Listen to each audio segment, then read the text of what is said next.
Well, I'm back. Rum Balls today. Quick and easy. Everybody loves them. They're so good. So, I'm going to have one.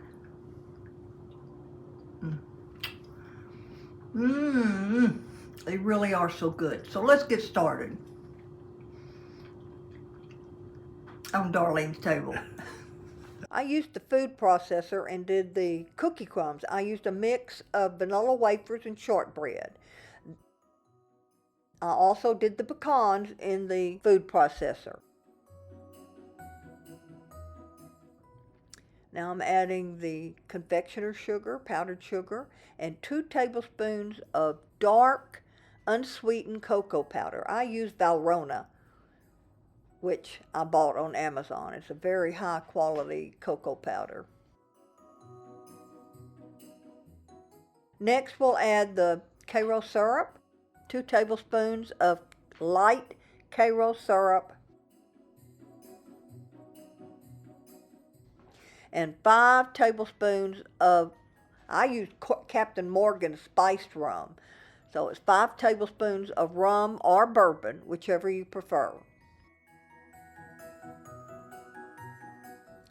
Now I'm going to put this in the refrigerator and chill it at least 1 hour. I did overnight because I had a lot of things going on. The next day, you're going to roll it into small balls, and I used sifted powdered sugar to put them in. Now, after making all of them, you will put them in the refrigerator and keep them there. Before serving these, you may need to dust them lightly with sifted powdered sugar.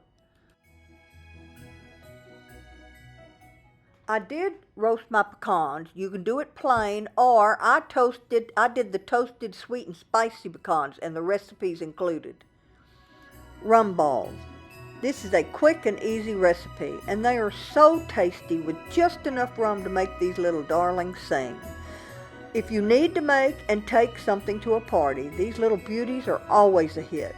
Of course, you can substitute bourbon instead of rum, should you desire, and make bourbon balls instead. That's up to you. As always, you can find a printable recipe along with others on my website, darlenestable.com. So until the next video, God bless and Merry Christmas from Darlene's Table.